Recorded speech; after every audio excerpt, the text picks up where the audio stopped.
Ladies and gentlemen, thank you so much for being here at Clifton and joining me with Dylan Jones to talk about this book, David Bowie, A Life.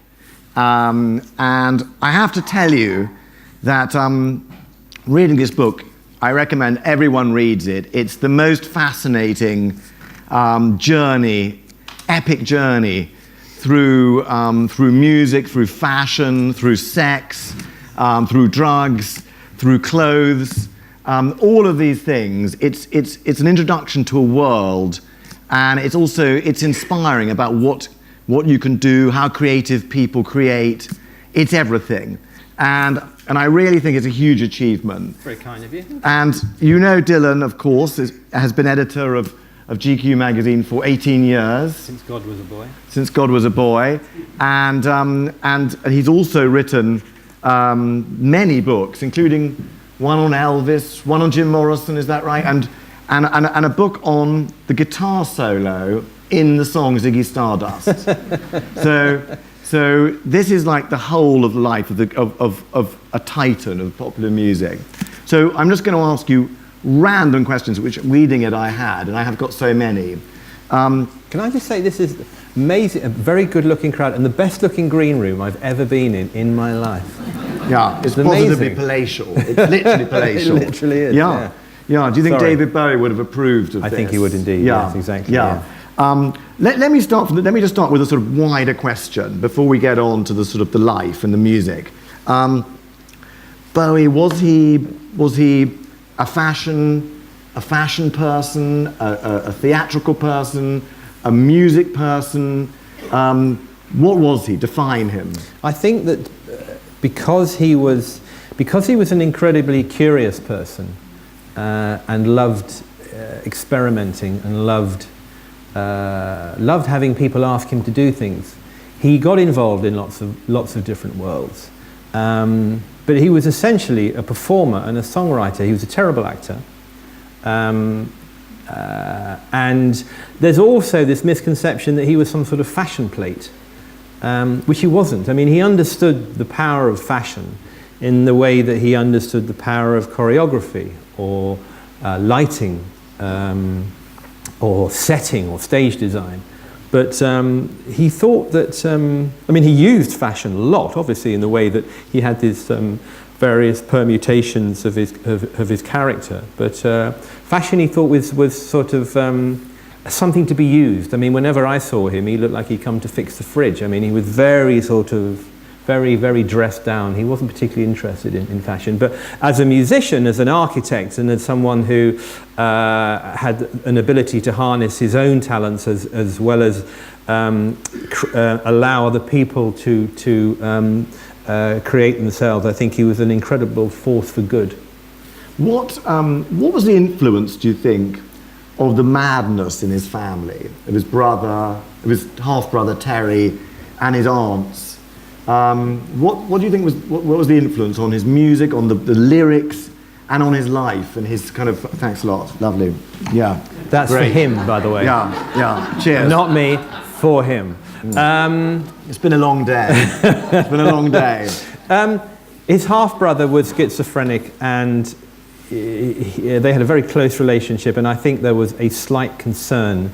He had a slight concern that there may be some genes there that would manifest themselves in a similar way later in his life. But there wasn't a lot of madness in his family. A lot of this is driven by... There was one biography of Bowie written by Peter Gilman that came out in the mid-'80s, which focused a lot upon this, and there was only one primary source, and I think a lot of this conjecture has built up because of that. Also, Bowie was always said print the myth. I mean, he did embellish this a little, and he used that sort of schizophrenic gene and the schizophrenic elements in his family to sort of amplify some of the ways that he reinvented himself in the early parts of his career, but that faded quite quickly.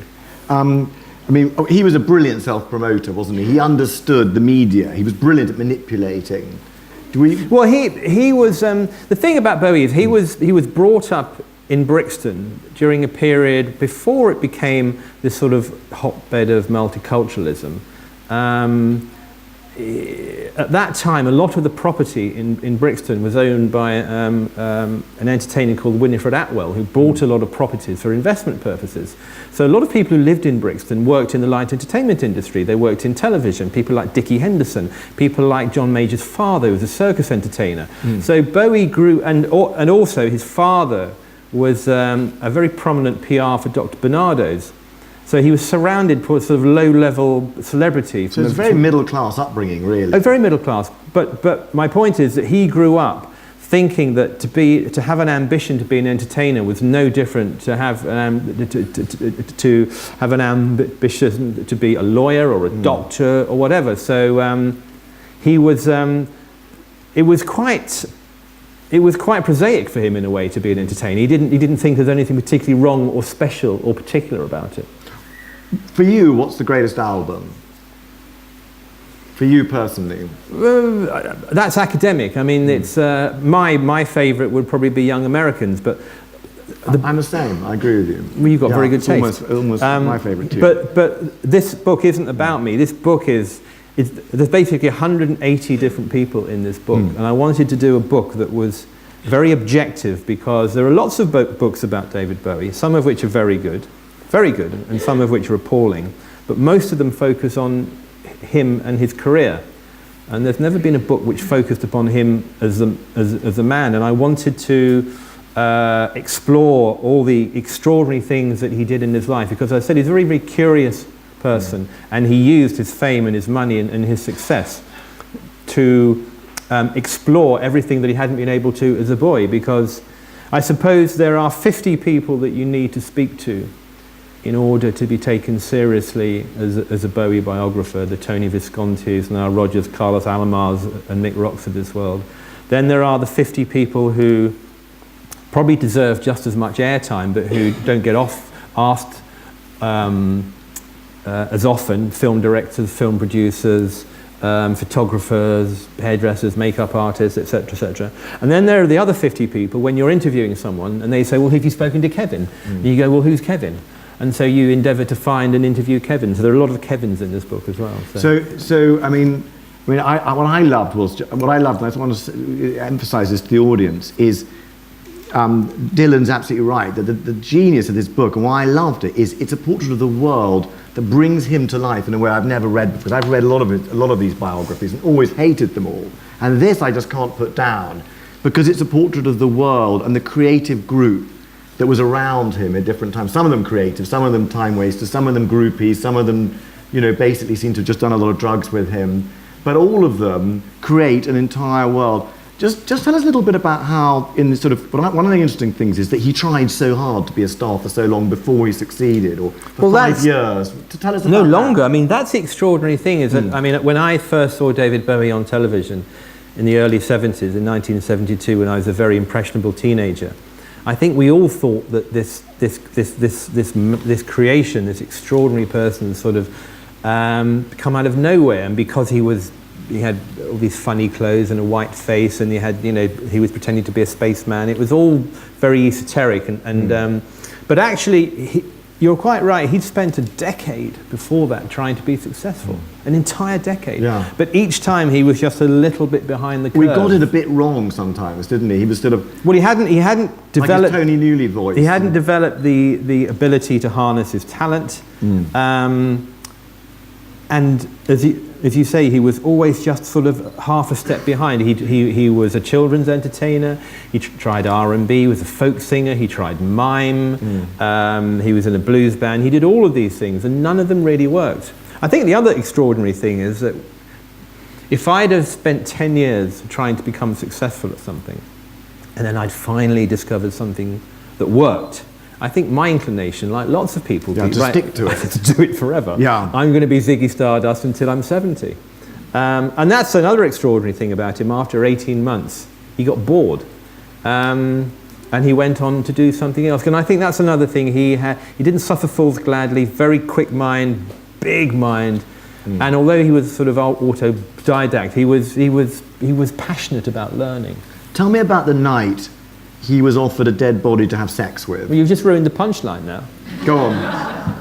Tell us the Literally story. ruined the punchline. That's because you've been telling that story too often in a way. I'm just shaking you up a No, little it's. bit. I mean, there Tell is. us the story. Who There was is. There the is. girl who told it? There is.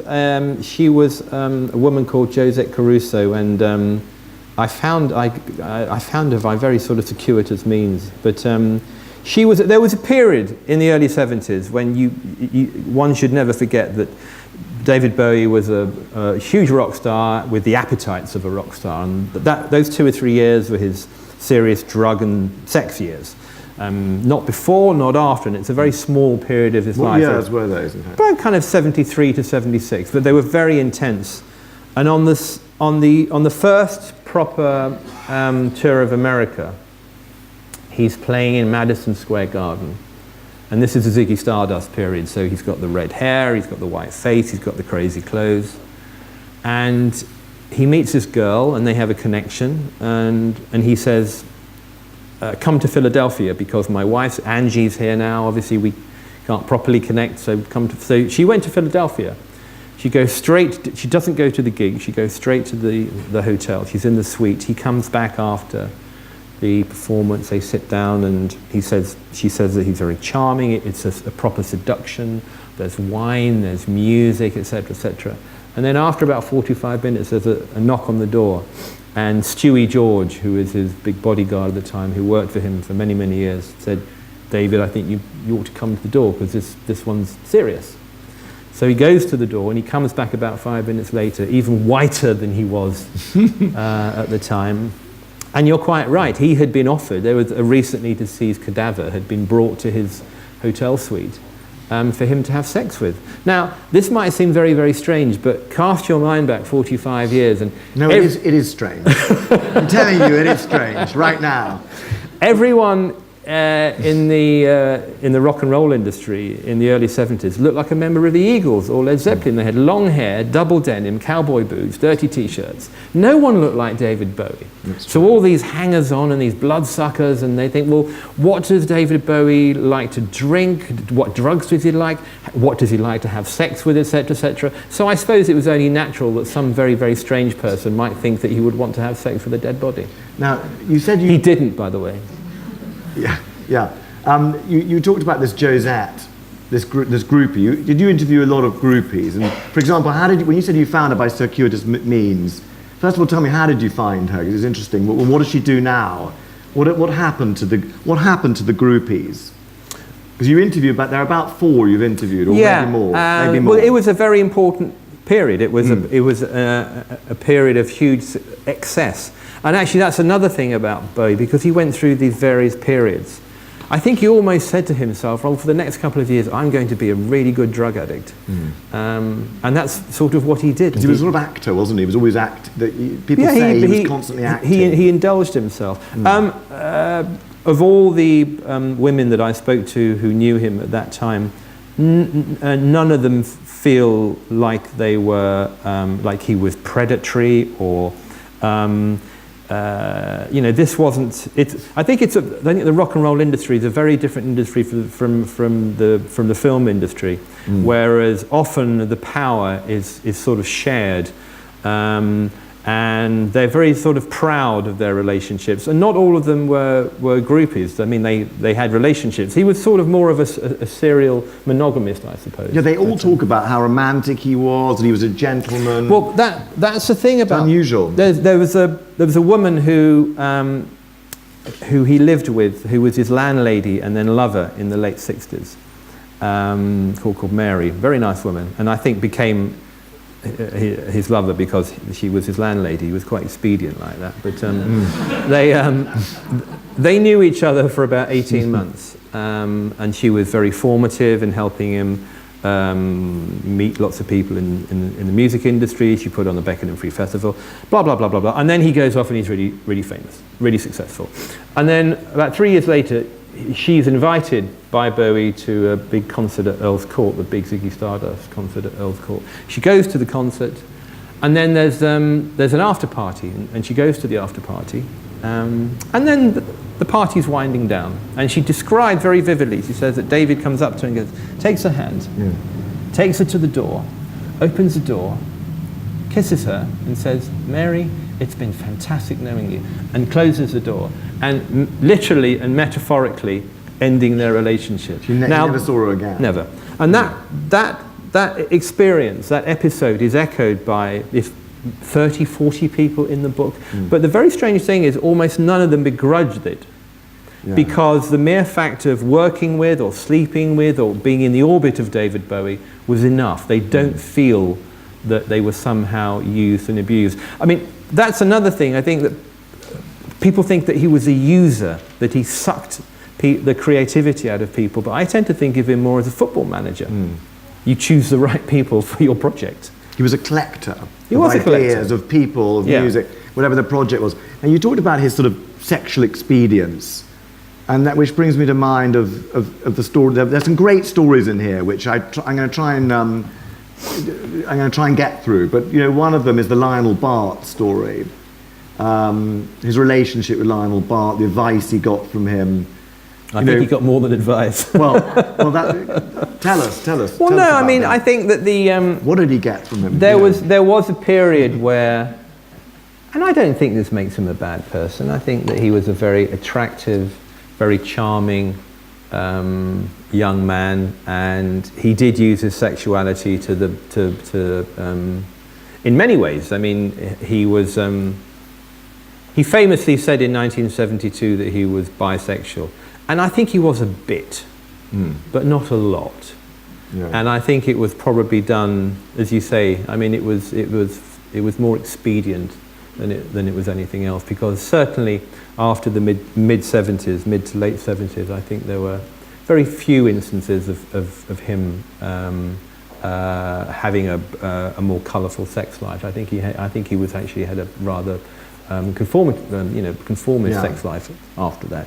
I mean, I guess the LA picture, one thing I'd love you to talk to us about is the LA period, just the amount of drugs, the crazy stuff, and how he survived it. I mean, because his assistant Coco says she sort of found him unconscious many times. And that fascinated me. I mean, I think other people would have died. He had people, if you have an entourage, people kind of look after you. Yeah, and if you're a sort of camp follower, they let you die, basically. That's true. I mean, and you only have to look at Keith Richards to know that's true. I mean, I've got various friends who were with Keith, the Stones in the 70s, and they became terrible casualties because there was no one to look after them. But Keith Richards had this incredible support system. But there was a very intense period of drug taking, and there was a guy called Harry Maslin, who had never been interviewed before, who produced Station to Station, a fantastic record producer. I interviewed him in a Masonic lodge in Santa Monica, of all places. And he said that Bowie used to come in, eventually, and he would walk into the recording studio, and he had, I'm not an expert in this, but he had sort of pharmaceutical what did that cocaine. mean? What is pharmaceutical I think it's just cocaine? really, really strong, okay? And he would take this, whatever contraption it was in, and he would walk around, he would put some on the recording console, he put some in the mixing booth, he put some on the guitar amp, some in the vocal booth, all of these, all over the studio. And Harry Maslin didn't really understand why he was doing this, and he would say, well, so I don't have to walk anywhere. So wherever I am, I can take this drug because he said he was doing it not in lines, but in heaps. In heaps. But the other odd thing is that the Rob Studios, where this was done, he would be recording during the daytime, then Frank Sinatra would be coming in to record in the evening. Yeah, I love that. Tell us about that. And often, Frank Sinatra and David Bowie could be found at Dan Tanner's having dinner. No one has pictorial evidence of this, but that's an amazing picture, isn't it? Yeah, I love that. 2 generations, just because Frank Sinatra was recording a Christmas album. Yeah. And in fact, I think Bowie sings on a couple of backing vocals on a couple of those songs. Not in a very considerable way. But. Talk about the mythical relationships. Mick Jagger was he hung out with Mick Jagger a lot at one point, didn't he? And there was always the sort of fascination is that did they or didn't they? Tell us the story. Tell us what you found out in the book, because you do find out the answer. Well, the answer, they definitely shared a bed with somebody. What happened in that bed, I don't know, but everybody seemed to be smiling. But he was very competitive with Jagger. I'm hesitating because Mick Jagger is still alive, and that spent 3 months with a lawyer. Okay. But he liked people. He liked, well, not everyone actually. There was a period where, at the end of the 70s, when Bowie moved to Switzerland to escape drug dealers and tax, and he had this huge house on the outskirts of Geneva, and he didn't know anybody. He literally knew no one, and he was there for a couple of weeks. And then about 5:30 one day, there's a knock on the kitchen door, on the back door, and it's Roger Moore. Hello, David. Roger Moore comes in, they have a cup of tea, and he stays for drinks, stays for dinner, tells lots of great stories about the James Bond films, and they have a fantastic time. Next day, 5:30, knock on the door, it's Roger Moore again. Roger Moore, Hanif Qureshi told me the story. He comes in, has a drink, tells the same stories he told the night before, and they're slightly less entertaining the second time around. That happens, yeah. And Bowie said that after 2 weeks, at 5:25 every day, he could be found underneath the kitchen table because he knew Roger Moore was going to come round. And what about, so after the LA period, he goes to Berlin. Yeah. That's a sort of mythical period. Just tell us a little bit about, what was he doing in Berlin? How did he live there? And how different, I mean... Well, he lived with Iggy Pop. He was trying to get off drugs. He wanted to, he'd had what a lot of people who become very, very famous very, very quickly. He'd sort of recoiled from that amazing amount of stardom that he had, the attention, and he wanted to be a recluse. It's quite a common thing for people to do, I think, who have that experience. But he chose Berlin, which was quite a sort of arch place to move to at that time. Definitely, yeah. But and he liked the romance of it. He liked the sort of the artistic illusions, and he lived with Iggy Pop. And I spoke to someone who knew them at the time, and he said it was a bit like the young ones, because Bowie would come back, open the fridge, and say, "Who's had my cheese?" And Iggy Pop had taken his cheese, and then he'd taken Iggy Pop's ham or his hummus or something, and but it was dissolute, and it was. So he wasn't doing drugs though, or he was trying to get off them. I think he was doing drugs, but he was trying to get off them. But as we all know, that became probably the most fertile part of his recording career, and created some really truly wonderful records there. Well, let's talk about the music a bit, because we haven't really talked about that at all. I mean, to go back to the beginning, how did he? The Space Oddity was the sort of song that suddenly made it for him, and then he kind of nothing happened afterwards for a long time. Well, that was a novelty hit. Yeah. How did he write that? Where did he write that? How did that come about? That was written to cash in on the moon landing. It's as simple as that. And it was actually written as a duet. Although the person that he was meant to be recording it with, John Hutchinson, decided that he didn't want to pursue a career in music. So that's why David Bowie plays both parts of the song. But it was a monstrous hit. It was huge, but it was a novelty hit. And as you say, he couldn't get arrested for 3 years after that. No. And then, under the sort of tutelage and the sort of guidance of Angie, his wife, he put these various components together. Of musical components and theatrical components and visual components and the hair and the clothes, and then managed to harness this amazing songwriting and arranging ability that he had, and suddenly there was Ziggy Stardust. But Hunky Dory was in between. Was Hunky Dory in between? Yeah, Hunky Dory and Ziggy Stardust were sort of recorded around the same time. Right. It was just one blend. Right.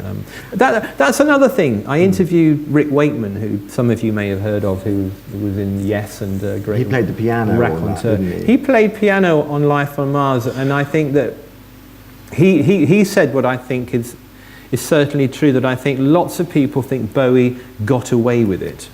That he was charming, he understood fashion, he was funny, he was good looking, and he got away with it. But Rick Wakeman says that he'd never worked with a finer musician. He'd never worked with someone who could squeeze so much out of a recording studio. I mean, he wasn't a virtuoso, he wasn't an extraordinary guitarist like Jimi Hendrix, but he had an ability to create music, write, design, and create music, and was a genuine musician. So I think that he slightly gets the. Often he's not treated like a proper musician. He's sort of treated like someone who was somehow a dilettante. But a lot of musicians had incredible respect for him.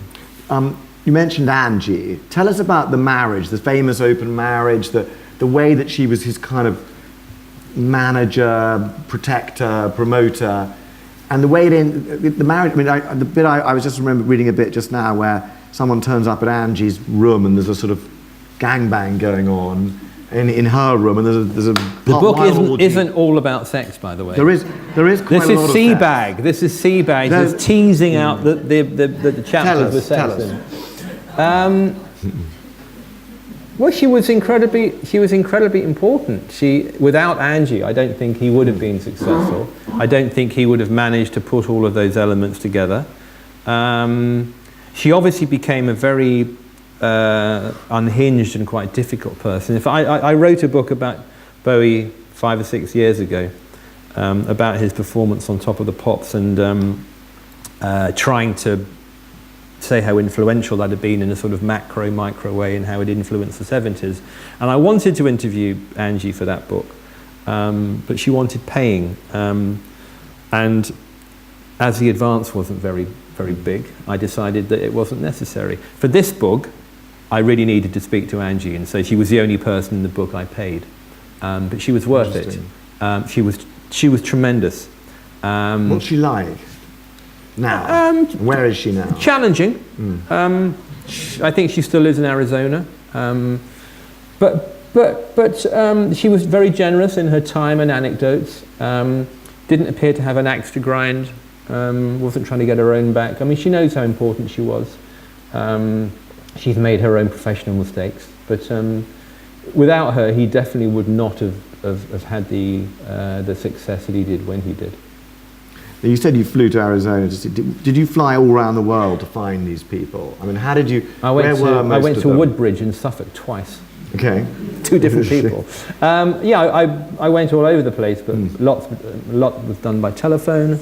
A few things by email, but I mean, it was important. It was difficult because even though I'd interviewed Bowie 7 times, and all the material from Bowie in the book is from my interviews, because I wanted to know that they were real, that what he said was real. And even though I'd spoken and knew a lot of these people in the book, I had to basically approach people about 4 or 5 weeks after his death and convince them that I wasn't just an ambulance chaser, that this was a good thing to do. This was coming from a place of love, that I had huge respect for him. And it is, I mean, it's not a hagiography, but it's a book where I think that often when you write a book, and even an article that involves an awful lot of research, I think that you can end that process liking that person a little less than you did when you started. But with Bowie, it's exactly the opposite. I liked him a lot more, but I had to, that first approach, I mean, you've done a lot more of this than I have. I mean, that first approach is very, very important, because you have to get people to trust you. Yeah, you have to get the right tone immediately.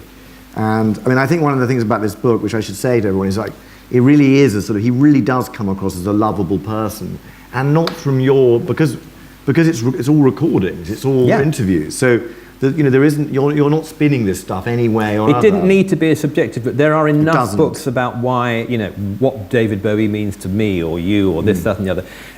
I wanted it to be a very objective book, and I think if you speak to 180 people, you do get a pretty accurate. And when did you have the idea? Had you started this before he died? No, I hadn't. I'd like to say it was my idea, but it was actually the idea of a very young editor called Kevin Dowden, who worked for Penguin in New York, and it was initially when he asked me, I thought it wouldn't be something I wanted to do for some bizarre reason. And after about 5 minutes, I realised that I didn't want anyone else to do it, so because I wanted it to be done properly. Well, tell me about your interviews with Bowie himself. How did you get on with him? Were they formal sort of interviews? Were you hanging out with him? What was your relationship with him? I mean, I wasn't a friend of his, but I knew him well for a very long time, and we did spend quite a lot of time together. But I interviewed him seven times formally. But for my first encounter was actually when I was a film extra. And I was a film extra on a very bad vampire movie called The Hunger. Yeah. I also shoot down Roger Moore's plane in Octopussy, actually. There's the 2 films I'm in. Okay. My scene that day, it was shot at Heaven. I don't know if it's still there, the big gay nightclub underneath the arches in Charing Cross. And it was my job to walk up and down this metal staircase by David Bowie and Catherine Deneuve as Bela Lugosi's Dead by Bauhaus played at an incredibly loud volume. And then that afternoon, I thought, as a sort of impressionable 20-year-old, I already had an anecdote that was going to last me 6 months. But then that afternoon, he asked me for a light for his Marlborough, and I thought, oh my God, the planets have collided. Yes. And then 3 years later, I became a journalist, and then sort of met him at various points after that. Although, I mean, he was, he was not without ego. I think that when you know someone who is famous, I think there is a tendency to think that you're not a civilian, that there is this sort of halo effect, the sort of ready brick glow sort of transfers to you. But it doesn't at all. I remember once in 1995, I think it was, going to New York to listen to a playback of an album that he made called Earthling, which at the time was considered to be something of a comeback and is actually not a very good record at all. But one of the worst things you can do as a music journalist is to have the playback of the record with the artist. Yeah. Because they always play it really, really loud, and they just sit there, just play this music, and then they sit and go, so what do you think? Yeah. And that's what happened. And he played the first song, and it was pretty good. So that's, you sort of run out of adjectives. It's like, amazing, brilliant, blah, blah, blah, blah. And all the good songs are pushed to the front of the record. So by sort of track 4 or 5, he'd say, so what did you think of it? And you go, well, it's pretty good. I didn't think it was as good as that one. And of course, they don't want to hear that. No, of course they don't. That's a nightmare. I mean, what an idiot I was. Yeah. They just want to hear that everything is amazing and God, you're clever. Yeah. So he saw you again after that? Yeah, I mean, the thing is, there are lots of celebrities who have no interest in engaging with journalists. And I remember once, when I was at the Sunday Times, about 25 years ago, going down to Pinewood or Shepperton where they were filming Shakespeare in Love, and because we were doing a big cover story on Gwyneth Paltrow. And it was a very simple job. I had to go there, interview Gwyneth Paltrow. She could not have been less interested. She was such a cow. She was awful. And she basically sat there like that and just was monosyllabic. Yeah. And after 20 minutes, I had to leave, and I'd got nothing. So I basically spent all day there, just going up to everybody, carpenters, electricians, caterers, chauffeurs, assistants, everybody, and just saying, what's she like? Just asking them one question.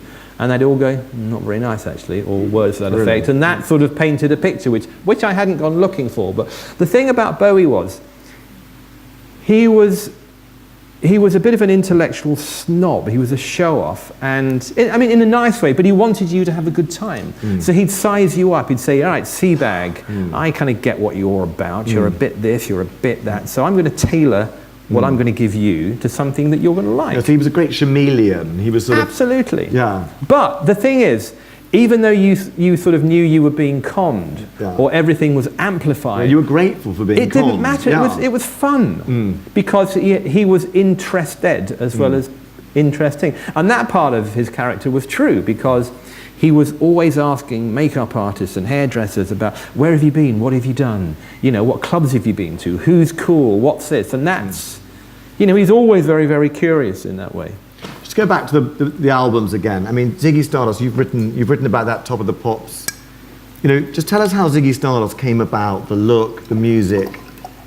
Because that was his formative moment. That's when he burst onto the world as this kind of phenomenon. That was the Top of the Pops moment. And this is in the summer of 1972, when Top of the Pops was one of those programs that was watched by 12.5 million people, which is 25% of the population. It was a big deal. It was like Steptoe and Son or Till Death Us Do Part, or it was a big deal. And I was sitting in my parents' could call it a living room, but it wasn't. It was a sitting room with a patio and French windows. And I was sitting there watching it by myself. And it was, I was a very impressionable teenager, and that had a huge effect on a generation of people who went on to do lots of different things. And I remember the last time I saw my father before he died, the last sort of serious amount of time I spent with him, it was a Christmas. And he said, what are you working on? And I told him I was trying to write this book about this performance on television that had a huge effect on popular culture throughout the 70s, and was very, very influential. And I described the music and the colour and the amazing clothes and the sexuality and the whole sort of kaleidoscopic nature of it. And he let me bang on for a while, and then he said, you do realise we had a black and white television, don't you? So a lot of this stuff sort of received information that came afterwards. But that was the thing. He was a pop star in a period where pop stars weren't meant to look like that. And not only did he look extraordinary, but the music was extraordinary. He was the Bob Dylan of the 70s. But him and Angie sort of sewed all the sort of, one of the interesting, fascinating things is that how they created the look. They were all working like a sort of sewing factory in their sort of flat, weren't they? And they had what was their flat called? Haddon Hall. Yeah, and they were all working. Beckenham. Tell us about that world. I thought that was absolutely fascinating, how they created it. What was that apartment like? What was this place? And how did they create all the costumes, the look, the hairdo? Well, as you say, it was all done hand to mouth. He had his own little sort of group of acolytes, Warhol-like acolytes, who they'd see something in Honey magazine and say, well, I think my hair should be that colour, and then they'd dye it, and it wasn't quite the right shade of red, so they'd do it again, and they'd see some Kansai Yamamoto clothes in vogue. And they'd copy them because they couldn't afford to buy them, and they'd go to second-hand store, what we would call vintage stores these days, and buy silver boots from the 60s and velvet ruffs, or all of this stuff, and then just create this sort of look. And it was sort of by trial and error. And there was a sort of 2 to 3 year period where they gradually honed the idea of what Ziggy Stardust would be. And Ziggy Stardust worked. It really worked. And then he ended it all, retired, without telling his band. So he could be pretty ruthless. I felt a bit sorry for the Spiders from Mars at that point. He was ruthless. He could be very ruthless. As I say, he could just turn the tap off. And lots of those people, I speak to lots of people in the book, had very intense relationships with him for 2 or 3 years, sometimes longer. Not sexual relationships, but professional relationships. Journalists like myself, you think you're sort of part of and then suddenly you're not. The phone calls are not returned, and you no longer get Christmas cards and things like that. So they were very, very ruthless. You mentioned that this has been had to be read a lot by lawyers. How long was it read for, and how many people were trying to change stuff in it or get stuff taken out? How did you deal with that? You said Mick Jagger is still alive. No, the thing is, it's the. I'm talking to these people like I'm talking to you, and I think that one of the reasons why people got involved, because it's their versions. When I say I'm not trying to trick people, and when I say spend a lot of time with lawyers, I'm saying that, you're telling me that you slept with X and blah, blah, blah. Well, unless I can prove that, obviously one can't libel the dead, but some of these people are not dead. So, but I was... how do you prove it? Well, if you can't, then you don't publish it. No, I think that was perhaps part of the appeal for people, is it's their testimony. I'm not using what you're telling me to write my own subjective history of David Bowie. Because I went looking for people that had genuine relationships, not people who had difficult relationships or attritional relationships, who had fallen out with him. I wanted people who had worked with him or slept with him or relatives lived with him, blah, blah, blah, blah, blah. I want people with genuine relations. And actually, what most people found, I interviewed a lot of people towards the back of the book about where they were and how they felt when they heard that he died. And friends and acquaintances and relatives. And I think the underlying emotion that people had is one of gratitude. Gratitude, A, for knowing him, or B, for him being the catalyst for opening some sort of creative seam in themselves. I mean, don't underestimate how important he was for lots of gay people in the early 70s who looked at David Bowie and saw what he was doing and heard what he was saying, and that gave them the courage to come out. I mean, that coming out may have only manifested itself in dressing up for a while, or being more flamboyant, or starting to write or make music, whatever it was. I mean, he was a very strong catalyst, and I don't think you should underestimate that for a generation of people. That was very, very powerful. Tell me about the relationship with Iman, because that's the most mysterious part of the story for many people who sort of followed his life. I mean, he sort of vanished then. Did you get a grasp of her and their relationship? Yeah, and actually, you say it's mysterious. You can think that it's mysterious. I think it's probably the most, it's not, you couldn't call it ordinary, but it's the most logical and it's the most understandable part of his kind of arc, because he just fell in love. And he'd found his soulmate. And actually, when he found his soulmate, he didn't want to do a lot of the things he used to do. He didn't want a career around the world. He didn't want to do this, that, and the other. And there are some very tender and touching parts, or testimonies in the book of people who were around them when they met. I mean, talking to Bowie himself when they met, I mean, he was literally head over heels. And it was lovely to see that refreshing sort of, not sort of adolescent romance flourishing in someone who was in his 40s at the time. Yeah. But he found love and he settled down. What was your relationship with her in terms of the book? Did you approach her? Did you? Yeah, the thing is, you have to be quite careful, because you want a tacit approval, but what you don't want is any more than that, because you get more than that and suddenly they're in control. It's authorized, they're in control, and it's not a very good book. And as I say, he comes out of the book very, very well, but there are warts, because he had a very long and so did she disapprove of any of it, or did she know about any of it? Or I didn't give it to her for a proof. You've had no feedback from But her. I don't. It depends. I mean, people get sensitive about the strangest things, but it's the portrait that comes out of that is a very positive one, I think. Tell me about the death. I mean, no one has so staged, and even great medieval kings haven't stage managed their deaths like Bowie.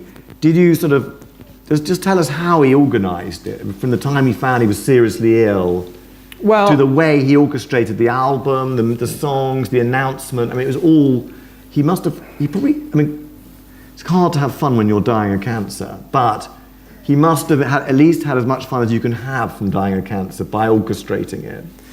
It wasn't actually as orchestrated as I think we've been led to believe, because various elements here. He's been a semi-recluse for a decade, but just because he wasn't performing or wasn't public didn't mean he stopped writing songs. So by the time he started recording again, he had a huge backlog of very good material. And although, as we know, talent is finite, his talent was much bigger than lots of other people's. So those last few records were full of very, very good material. And actually, the last record, he started recording, but he didn't know he was as ill as he was. And it was only during the recording of it that became sort of manifest. And actually, the record wasn't meant to coincide with his death.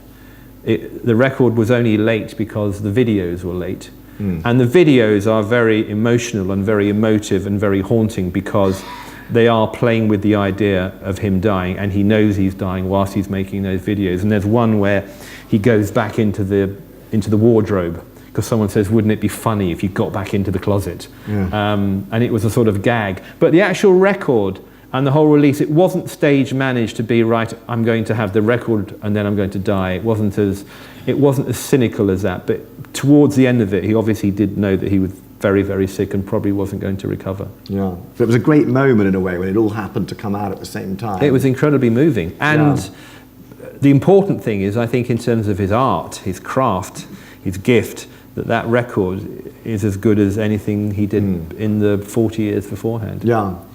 So to go back to when he started to write Young Americans, which is both of our favourites, did he suddenly start to did he just decide to become friends with all these black musicians and black and Hispanic musicians and to sort of conquer soul, or was it a coincidence? Did it happen, or did it evolve organically? Nothing coincidental about it at all. No, he wanted to break America.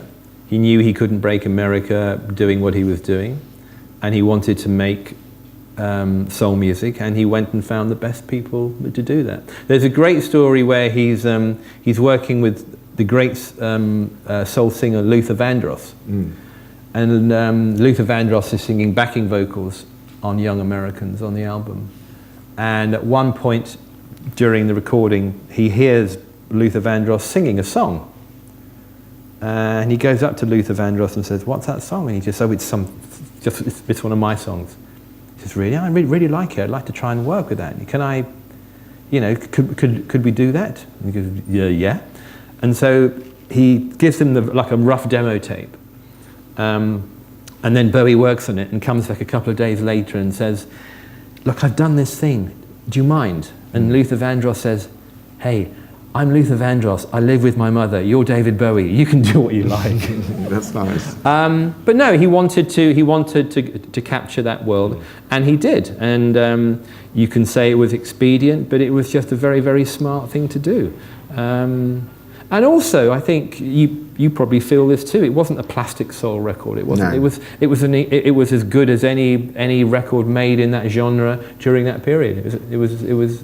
It's still amazing. Yeah. By the way, I want you to all start thinking of questions now, because I'm going to ask you in a second, ask some questions to Dylan. But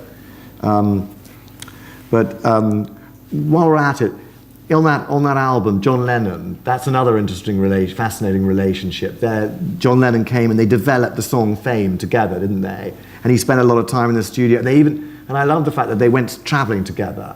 I think sorts of funny. Tell us about that. I think one of the things I actually didn't know about John Lennon. I always got this idea that John Lennon was trapped in New York and sort of never left New York apart from the occasional sojourn to Los Angeles. But apparently he used to travel a lot, and they spent a lot of time together in Hong Kong. Yeah, that was so extraordinary with his son. Yeah, with Lennon's son. Yeah, but I think he was one of the few people who Bowie genuinely looked up to and was generally in awe of, and still had to sort of pinch himself that he was with a Beatle, even though their songwriting styles were very different, because Lennon was very sort of authoritative and very didactic, and Bowie wasn't. But I think Bowie also liked talking to John Lennon because John Lennon had a similar sort of arc. He'd been incredibly famous. It was complicated. He didn't like the fame. He was a recluse. He'd got into drugs. He was out of it, etc., etc. So a lot of those things that Bowie was doing, Lennon had done before, and he was, I suppose, like many people throughout his life, he was a slightly sort of older brother figure to him. And I think that throughout his life, Bowie had people who he treated as sort of younger brothers and men who he treated as sort of elder brothers, and I think Lennon was obviously one of the elder ones. Let's open it to the floor. Does anyone think of your questions? There's somebody right there. Let's have lots of questions, please. You said he was a bad actor. Did he think that too? And do you have any anecdotes from the film, the Rogue film? I got most of that. I think that most pop stars have one great film in them, usually one that amplifies or slightly exaggerates their own personality. The Eminem film, Madonna in Desperately Seeking Susan, and David Bowie in The Man Who Fell to Earth. But I don't think he was a very good actor. And I interview lots of directors and producers who worked with him in the book. And Jeremy Thomas, who produced Merry Christmas, Mr. Lawrence, he says that if you look at Bowie in that film, everything he's done is according to what he can actually do, how long he can talk for, how expressive he is with his eyes, how long he can walk for, all of these things. And it's actually quite stage managing, quite theatrical, because he didn't have a natural gift. In fact, he did a lot of films because lots of people asked him to, because it was fun for him. And also, it was a holiday, it was like a vacation. He'd turn up and say, okay, what would you like me to do? I don't have to organise the musicians, I don't have to book the studio time, I don't have to choose what to wear. This is all your gig, so you tell me what to do. What about The Elephant Man? Did you see that? Well, I've seen a recording of the stage show, and it looks all right. I mean, I don't think it's the... I think a lot of this stuff is, my God, pop star can act quite well, shock. And that's sort of it. I mean, he was all right, but I don't think he was as good as a proper actor, as someone who does it for a living. Let's have some more questions. Anybody out there? Yeah, right here, please. When was the last time that you interviewed him? Face to face, it would have been about 2003 or 4. And then we had an email exchange about 2007, 2008. But before that, yeah, I mean 7 times altogether, 7 or 8 times altogether. Do you want to ask? Yes. Did he just have the one child, and what was their relationship? How did that pan out? He has a son who is a very successful film director, and he has. He's changed his name, hasn't he, from Zoe? Yeah, he was Zoe, and then was named Joe. And now I think he's known as Duncan. I think that's what he's stuck with. And he has a 17-year-old daughter. They're not here, are they? Great. Over here, yeah. I was just wondering, is there anyone who you didn't interview who you would love to have interviewed for the book? There were 2 people who I interviewed and then didn't use their material. One was a lovely woman called Claire, who was a witness at the wedding of Bowie with Angie, who had a long romantic relationship with Bowie for years and years and years. In fact, she is the woman who has the dream about the dolphins, which is in the song Heroes. And I interviewed her at length, and she's quite frail and quite elderly now, but I interviewed her at length. And then I transcribed everything, and I sent it to her because I knew she was nervous about it. And then we spoke about a week afterwards, and she said, I can't do this. I can't, because I think for her the relationship was so important. She didn't want to be in a sort of chorus of voices. It was too personal. That was fine. I mean, I certainly didn't begrudge that. And then the second person was Tony DeFries, who was his manager in the mid-70s, who again has never spoken about Bowie, not for 40 years. And I tracked him down via LinkedIn, bizarrely, to Johannesburg. And I was trying to reel him in over a couple of months. And eventually he agreed to talk to me off the record. So I spoke to him for an hour, which I recorded but didn't use. And he was interesting. He'd had obviously they had huge legal issues. But again, very proud of what they created together. And I thought I was getting somewhere until he sent me this email. He said, in the end, he was trying to co-opt the whole thing. So we could co-promote it, and you could interview in the magazine, you could do this, and then the final email from him was his fee for his involvement would be £360,000. And I wrote back. Nothing changes. I wrote back very quickly saying either you have a very keen sense of humour or a completely unrealistic idea of the publishing industry. So, but those are the only 2 people that I interviewed and didn't use. I mean, I could have gone on forever. I could have gone on interviewing people for a long time because I find the whole thing fascinating. But we were running out of time, and the book is very fat. And I spoke to the important people, so. Yeah. Yeah, thanks very much, Dylan. It was very interesting. I just wanted to ask about the David Bowie and bands. I mean, he was in Tin Machine, but I mean, that never really worked. Why did it not work? Was he unclubbable as a person? Tin Machine was so awful. Actually, no one, even people in Tin Machine hated Tin Machine. I remember when he did Tin Machine, he made this big thing of like, I'm in a group now. I'm not a solo performer, I'm in a group. So at the time I was working on a newspaper, and I sent someone to interview them. Tony Parsons, the writer, actually. And Tony did this brilliant thing of saying, right, you're a group, right? And he interviewed everyone else first. So they're all sitting there, all sitting like waiting to, and he interviewed the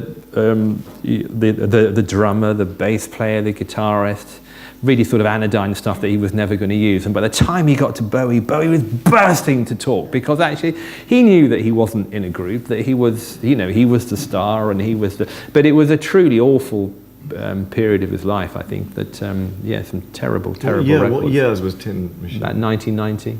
Right. Shocking records. Yeah. And what was the, why did he do that? And what was happening? Because he'd been through this period where Let's Dance had been a huge worldwide global smash, and then he started trying to pander to his audience rather than just do what he wanted to do, because what we all wanted him to do was what he wanted to do. We didn't want him to do what we wanted him to do, and he made various records which didn't work, and then he went through sort of, I mean, there was a period in the early to mid 90s when it wasn't cool to be David Bowie, and it wasn't cool to like David Bowie. I interview Peter York in the book, and he says that in the 90s, when Bowie was getting into the art world and was hanging out with a lot of the YBAs, Peter would say he'd get these calls from people saying, David Bowie's in my studio and I can't get rid of him. You know, because to have his patronage at that time was not thought to be a great thing. And was that because of Let's Dance, I've got very mixed feelings about. I mean, that whole Let's Dance China Girl stuff. How did that come back? Did he just need a hit? Or, yeah. I mean, he just needed money. He wanted to be really, he'd just come out of, his contract had ended with Tony DeFries, finally, and he wanted to go out and make some money, and he did. I mean, very smart. He chose Nile Rodgers and formulated this amazing record. Became, I think a lot of people felt sort of slightly let down because he turned into a mass entertainer, someone with great commercial appeal, but I don't think you can begrudge someone that, really. Right. We've got time for a couple more. Question on his influence or relationship with Mark Bolan through the 60s and 70s? Can you cover much about that? Yeah, I mean, there's a lot in the book. There's a lot about that period in the book. I mean, my two penneth on that is that Mark Bolan was very interesting, but it had a very finite amount of talent, and I think that even though they were shadowing each other for a couple of years, it soon became apparent that the person with the vast amount of talent was Bowie, and Mark Bolan became quite repetitive and kind of felt quite deluded, I think, unfortunately, and then obviously had an untimely death. We've got time for one more question. If anyone would like to, I can't see anyone in the dark, but is there someone there? Yes. Somewhere in the gloom? Yeah. Okay. Ask away, last question. You say Bowie retired Ziggy Stardust because he was bored. Do you think, is bored the right term? I think he felt that he'd taken it as far as he could go, and I think that he also, because of pride and ego, I think he also wanted to show himself and everyone else that he could be successful by himself and he didn't need the rest of the group around him. So perhaps it's not the best word, but I think that's certainly why he did it anyway. Ladies and gentlemen, thank you very much. Thank you. Great.